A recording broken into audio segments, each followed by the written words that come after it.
लघवी गेली, मी मतिमंद झालो होतो. त्यावेळेस मी साक्षांत प्रकट झालो की मी वरून जाणार तर माझ्या आई वडिलांनाही फरक पडणार नाही. कदाचित 1 वर्ष रडतील, माझी मिसस कदाचित 1 वर्ष राहील, कदाचित त्याच्यानंतर तिच्याही डोळ्यामध्ये अश्रू पुसले जातील, आनंदाश्रू येऊ लागतील.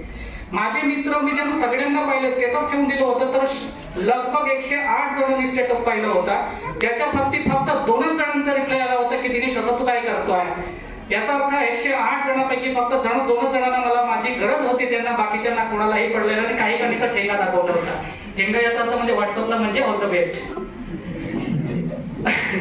तेव्हा मला वाटलं, त्यावेळेस मग बाळ पिशाब केल्यानंतर मी जागा झालो की नंतर मला वाटलं की दिनेश तू एक बाप आहे, बाकीच्यांना कोणालाही काही गरज नाही, पण हे बाळ तुझं लगभग 11-9 महिन्याचं बाळ आहे, याला तुझी गरज नाही का. एक मुलगी आहे, बगैर आई वडिलांचं तो बाळ आयुष्य जगणार आहे.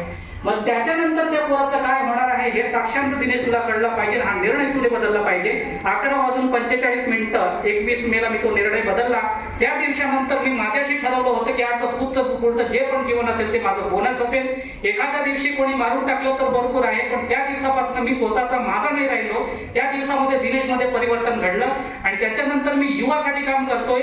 भरपूर जणांना असं वाटत असेल की विद्याश्रम अकॅडमी नोकरीमध्ये पाठवणारी एक संस्था आहे, तर हा गैरसमज आहे. Vidyashram academy is a family, we are all the family members. आणि माझी मोठा भाऊ या अर्थाने माझी जबाबदारी होते. गुरफटलेल्या युवांना दिशा देणं, डिप्रेशन मध्ये गेलेल्या युवांना दिशा देणं, त्यांच्यामध्ये मोटिवेशन आणणं. आता माझ्याकडे भरपूर विद्यार्थी बसलेले, प्रत्येक गोष्टीमध्ये नाही की एखाद्या पोरगा स्पोर्ट मध्ये असेल तर त्याला पुढे नेणं, एखाद्या पोरांचं जर दुःख असेल तर मी स्वतः मानतो. असं करीत असताना माझी टीम सपोर्ट करते. या टीम मध्ये माझा किसन पावरा म्हणून माझा राईट हँड सापडला, किसन पावरा वाडी पुणे वसर मधून. तो पोरगा त्याच्या गावामध्ये पहिला पोरगा पास झाला आणि ज्या वेळेस त्याच्या गावामध्ये आम्ही गेलो तर आपल्या समाजाच्या रीती परंपरांमध्ये 2 बकरे कापले सध्याने. 2 बकरे कापले आणि आपल्या गावामध्ये पण संपूर्ण गाव आपल्यामध्ये तर एखाद्या गावामध्ये बीजेपी मध्ये गेलं नाही, काँग्रेसमध्ये गेलं तर हेच दनादन मारामारी.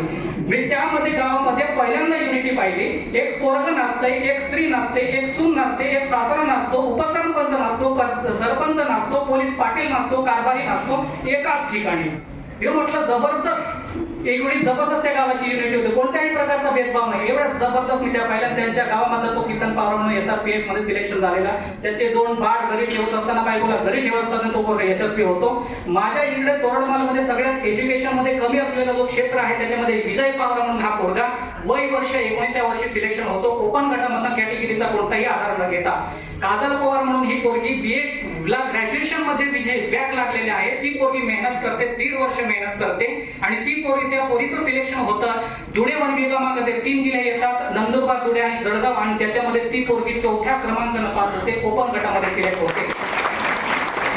माझ्या ठिकाणी येतो कैलास पावरा म्हणून आहे, बिलगावचा नर्मदा काठीचा. तो पोरगा येतो, कंपनीमध्ये जाणार असतो. त्याला मी म्हटलं की तू थांब, आपण मिळून प्रयत्न करू. आणि प्रयत्न केल्यानंतर शेवट लास्ट इयर आहे त्याचे 32 इयर्स, 32 वर्ष लास्ट असायचं. त्याला म्हटलं मिळून प्रयत्न करू, करूयात.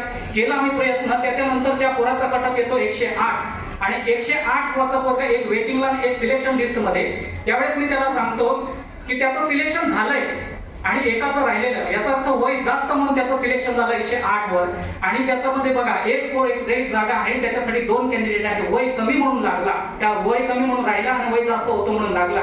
एवढी जबरदस्त 30व्या वर्षी सिलेक्शन झाले तो पोरगा. ज्यावेळेस तो पास झाला तेव्हा आपण अक्षरशः आम्ही पण रडलो. प्रत्येक विद्यार्थी पास झाल्यानंतर आमची एक लोटकडाला एक रीत आहे की आम्ही रॅली काढतो. मला खांद्यावर घेऊन पोरं नाचवतात. मग हे क्षेत्र, हे अनमोल क्षेत्र आहे. त्या पोरांच्या आई वडिलांकडे मी जातो, त्या आतुरतेने मला खावं लागतात. आमच्या सोबतीला आई वडील बसतात, भाकरी सोबत नाही तर चटणी सोबत आम्ही भाकरी खातो. एवढं सुखांत आयुष्य मी तर स्वतःला नशीबवान मानतो की आता जे पण जगतो ते बनत जगतोय. आणि जर का कधी माझा मृत्यू झाला भविष्यात आणि परमेश्वर मला न्यायला आला आणि परमेश्वराने जर कधी त्याला त्या ठिकाणी मला विचारलं, यम नावाचा एक प्रकार आहे, त्यांनी जर का कधी मला विचारलं की दिनेश तुला मी माणसाचा जन्म दिला होता की तुझ्या आयुष्यामध्ये तू काय करून आलास, त्यावेळेस मी परमेश्वराला त्या यमाला सांगून दे की माझ्या इकडे लगभग 38 पोरं सिलेक्शन झाले आणि त्यांचं मी भविष्य बनवलं आणि भविष्य बनवलं तर कौतीला त्यांची पिढी ही घडवली. परमेश्वरा म्हटलं माझा जन्म सफल झाला का नाही तू ठरव. विद्या डिपार्टमेंट पॉलिसी ते त्याला मी दिलं. असे भरपूर गरीब पोरं आहेत. हॉस्टेलचा एक बघण्याचा दृष्टिकोन आहे. आपल्या आदिवासी हॉस्टेलची जी मुलं आहेत त्यांच्याकडे डायरेक्टली आपली पोरं बघतात. आपली ती जी ज्येष्ठ मंडळी आहेत त्यांना निगेटिव्ह दृष्टिकोनातून बघतात. आपण तुम्ही शहादा हॉस्टेलला जा, आतापर्यंत कोणी पोरगा लागलेला नव्हतं, पण आपल्याकडे मी 8 पोरं शहादा हॉस्टेलचे झालेले आहे. नजरिया बदलो, नियत बदलो. तुम्ही बदललात, मी बदललो ना. मी बदललो असेल तर 1000 पोरं माझ्या अंडरमध्ये प्रत्यक्ष अप्रत्यक्षरित्या शिकताय. मी परिवर्तन झालो तर समाजाला परिवर्तन करू शकतो. दुसरं, माननीय आपल्या खासदार साहेबांना एक कडकडीची विनंती आहे. मला माझा कोणत्याही क्षेत्राशी संबंध नाही, ना राजकारणी क्षेत्राशी नाही. जोपर्यंत जगेन अंतिम श्वासापर्यंत शिक्षण या क्षेत्रामध्ये सर मला काम करायचं आहे. मी आता नंदुरबारमध्ये बघा, समाजाला परिवर्तन करायचं असेल तर काय करावं लागेल? शिक्षण हे क्षेत्र तुम्ही सोडू शकत नाही. समाज परिवर्तन करायचं असेल तर कसं आहे? शिक्षण हा मुद्दा घ्यायचा. आपली पिढी कुठं घडते? आश्रम शाळा वापरता याची माझं 10वी झालाय आणि त्याच्यानंतर हॉस्टेलला शिक्षण झालंय. पण परिस्थिती बघा त्या ठिकाणची.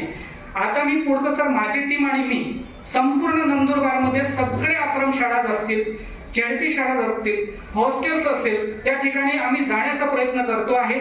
कोणत्याही प्रकारचं नाही. आम्हीच आमच्या खिशातलं जे पण होईल तेवढा